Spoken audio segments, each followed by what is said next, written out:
lagi teman nyambung. Apa kabar? Sehat ya?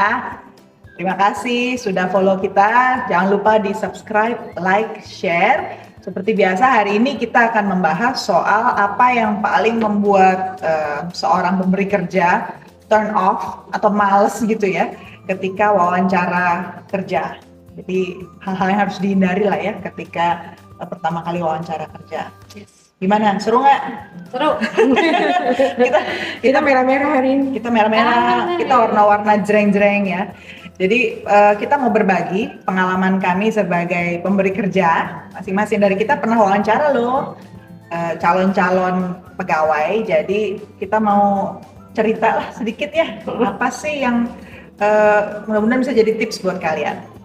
Dimulai dari siapa? Saya Dina. Saya Fitri dan saya Runi. Gimana Fit? Kamu duluan deh. Jangan dong, kita kasih kesempatan untuk yang duluan kerja. Yang duluan masuk ke dunia kerja bisa share dulu. Baiklah.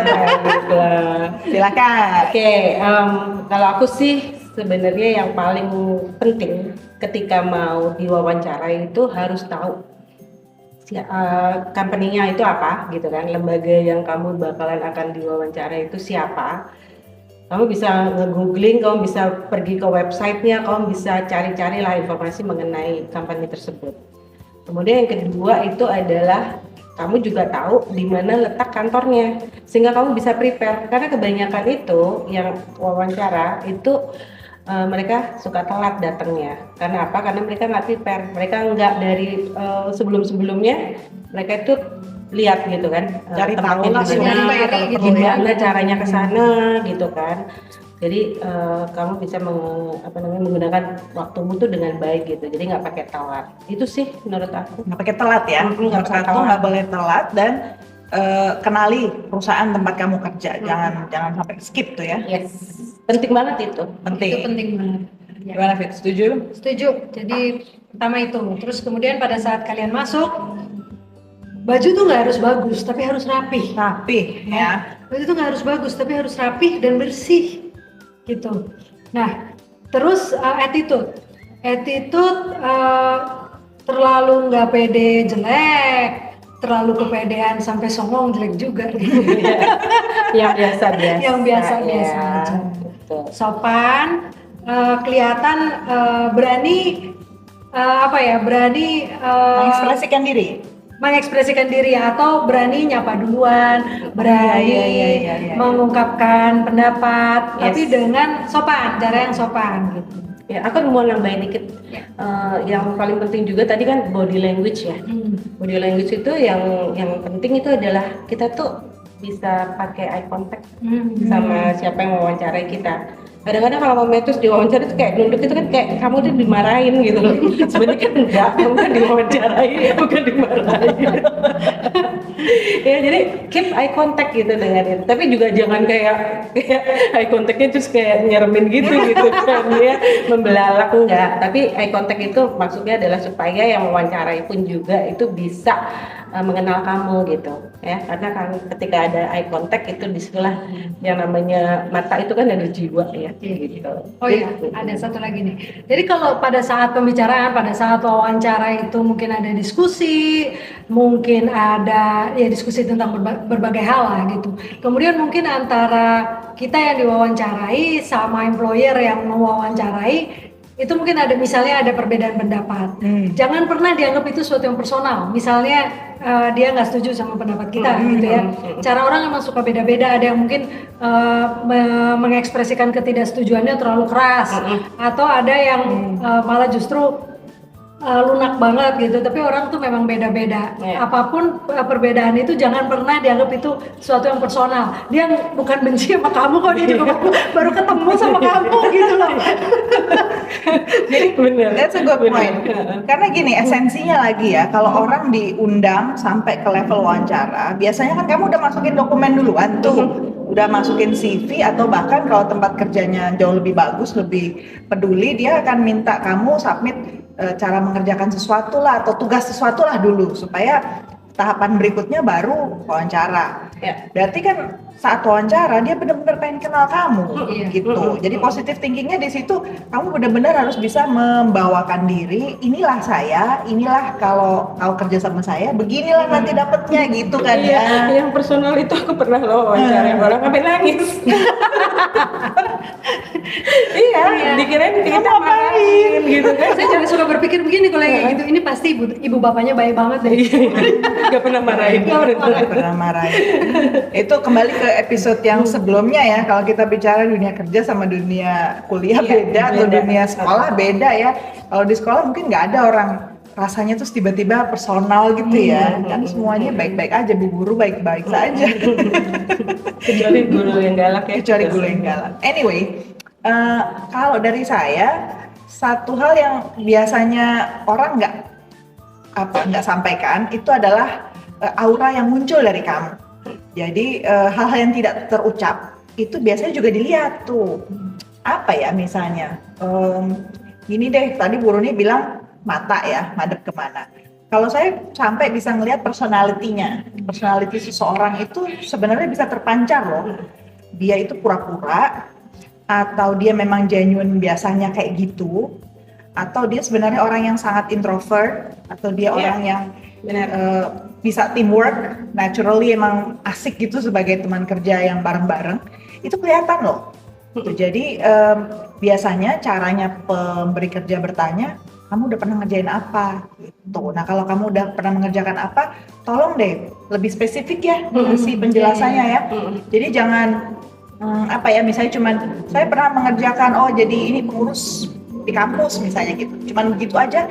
Jangan, bukan itu maksudnya. Tapi pada saat kamu menjadi pengurus kampus, kamu pernah mengorganisir apa gitu kan. Terus kamu di masyarakat, tadi sebelum acara kita ngobrol ya sama Fitri juga, Fitri bilang pengalaman-pengalaman yang di masyarakat tuh penting banget ya, di highlight ya. Penting banget, karena terutama untuk yang fresh grade ya. Yang fresh grade itu kalau fresh grade sekarang kebanyakan kan presentation skill udah bagus ya. Terus anak-anak sekarang kan juga banyak baca, referensi banyak. Jadi mereka kebanyakan perbendaharaan kata dan referensinya banyak. Tapi yang harus kamu ketahui bahwa semuanya juga begitu gitu. Nah, apa yang membedakan kamu dengan yang lainnya? Sedangkan posisinya yang dicari ini kan mungkin cuman untuk 1-2 orang, aja. Nah, yang membedakan tuh apa yang udah pernah kamu kerjain. Karena di situ pewawancara akan lihat ini cuman bisa textbook aja atau memang dia pernah mengerjakan sesuatu dan bisa kerja di masyarakat. Bisa kerja di masyarakat karena beda-beda posisi. Ini juga pentingnya kamu pahami betul posisi yang ditawarkan itu apa. Dan kalau di lowongan pasti disebutkan tuh job desk-nya diharapkan bisa mengerjakan apa. Itu tolong deh benar-benar dibaca benar-benar. Karena pengalaman yang ditanyakan biasanya ya terkait dengan hal yang akan dikerjakan itu ya nggak sih? Benar. Kan nggak mungkin kita bilang belum pernah sama sekali, belum pernah. Paling nggak kalaupun belum pernah sama sekali, relevansinya apalah pengalaman kamu sebelumnya dengan job itu. Sekali lagi karena pasti pemberi kerja sudah melihat dokumen kamu dan cukup tertarik dengan hasil kerja kamu di awal. Makanya dipanggil gitu kan. Jadi jangan salah ini ya, jangan menyia-nyiakan kesempatan. Apalagi Jen? Terus kemudian yang ke aku sih penting banget kita itu udah punya USP, unique selling proposition. Unique selling proposition. Yes, kenapa? Karena ketika kamu itu kan bakalan akan ada beberapa kandidat yang lainnya ya. Tapi kalau kamu yakin dengan diri kamu sendiri dan kamu tuh punya satu hal yang pasti yang lainnya nggak punya, itu yang harus kamu cari, kamu gali gitu. Unique selling proposition itu aku apa sehingga aku bisa menjual diriku gitu dengan si pemberi kerja. Tapi satu catatan dari saya, kalaupun kita pengen nunjukin kelebihan kita di mana, unique selling proposition itu, jangan sampai kamu nuntut nyebut angka, apalagi ya nggak sih nanya gajinya berapa sih? Pertama-tama tuh sudah datang, maaf Bu, gajinya berapa? Itu datang banget ya. Itu turn off ya ternyata ya buat apalagi kalau baru lulus fresh graduate ya. Orang yang udah pengalaman kerja aja biasanya nggak begitulah attitude-nya itu ketika diwawancara. Itu tahapan berikutnya lagi pada saat nanti sudah lulus masa percobaan atau apalah, udah yang penting udah ketahuan dulu kualitas kerjanya memang sesuai. Baru kita bisa ngomong, ya kan? Satu lagi sih aku karena aku di branding ya, jadi kadang-kadang apa yang kamu juga siapkan untuk kamu datang dengan pakaian kamu, dengan aksesoris kamu, dengan makeup kamu, it matters gitu. Ya, jadi kita lihat kalau memang itu ternyata ini lembaga yang corporate banget gitu ya. Jangan dong kamu pakai yang tiba-tiba karena kargo gitu kan ya. Itu sih mau camping ke Saronggi. Ya, seperti itu gitu. Jadi kamu harus ngeliat dulu, oh iya ini corporate seperti apa nih lembaganya gitu, perusahaannya gitu. Jangan salah kostum lah. Kira-kira seperti itu. Terus kemudian yang kedua, tipsnya aku ya, jadi setiap kali mau diwawancara, sepertinya kalau kamu itu pengen nge-boost confidence kamu pakai baju yang cerah kayak kita nih, gitu.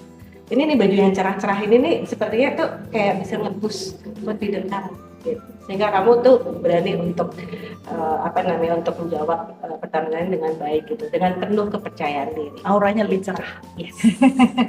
Ya, daripada kalau kamu pakai baju yang warna-warna yang gelap-gelap gitu ya, kita akan melihat udah gelap duluan gitu kan ya. Nggak ada yang diinget ya. Nggak ada yang diinget juga ya. Gimana Cik? Oh iya, menurut saya ya, sementara teman-teman ini masih ada waktu, lebih baik dalam tanda kutip bikin CV. Jadi mulailah melakukan suatu pekerjaan. Apa aja sih pekerjaannya? Diisi CV-nya ya? Diisi CV-nya. Jadi jangan cuman IP-nya berapa gitu. Karena misalnya IP kamu 3,8 ya, wah udah bagus banget.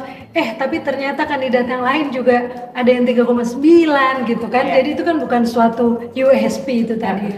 Sedangkan kebanyakan employer sekarang tuh kan akan melihat bukan cuman dari segi nilai, tapi juga dia siap nggak dia masuk ke dunia kerja. Nah, gimana cara kita menunjukkan kepada calon employer kita bahwa kita siap ke dunia kerja? Kita udah pernah kok kerja, yang mungkin kerjaannya kecil, skalanya skala mahasiswa, tapi employer yang berpengalaman dalam menginterview, mereka tahu, anak yang bisa begini, nantinya akan bisa begini gitu. Mereka akan tahu. Jadi sementara teman-teman masih punya waktu, nah bikin CV, kerjainlah sesuatu yang berguna lah di sekitar kita. Paling minimal misalnya nih, minimal jadi panitia 17-an atau misalnya mengorganisir sampah di RT RW, wah itu udah luar biasa itu gitu ya. Atau hal-hal lain yang mungkin terpikir oleh teman-teman. Jadi itu sebenarnya tuh bukan menulis skrip menulis CV, bukan itu, tapi membangun CV. Ya kan, kalau menulis CV kebanyakan itu kayak kita lihat ya, itu semuanya sama gitu, general, udah IPK-nya berapa, lulus ini, pernah jadi ini, tapi cuma disebut aja, tapi kita pengennya kan narasi ya. Narasinya itulah yang sebenarnya membedakan. Betul. Nah gitu ya teman-teman nyambung, kita sudah berbagi tips nih tentang bagaimana membawa diri lah di saat kita wawancara pertama kerja. Ada sedikit tips juga soal CV, macam-macam ya. Nah itu kita ada mentoringnya tuh, programnya nanti cek ya di websitenya Synergy Policies, juga di sini di info ini ya. Follow IG-nya Synergy Policies, Synergy Policies _ Kita punya program-program asik untuk menyiapkan kamu, orang-orang muda, masuk ke dunia kerja yang lebih jos, profesional gitu ya. Terima kasih.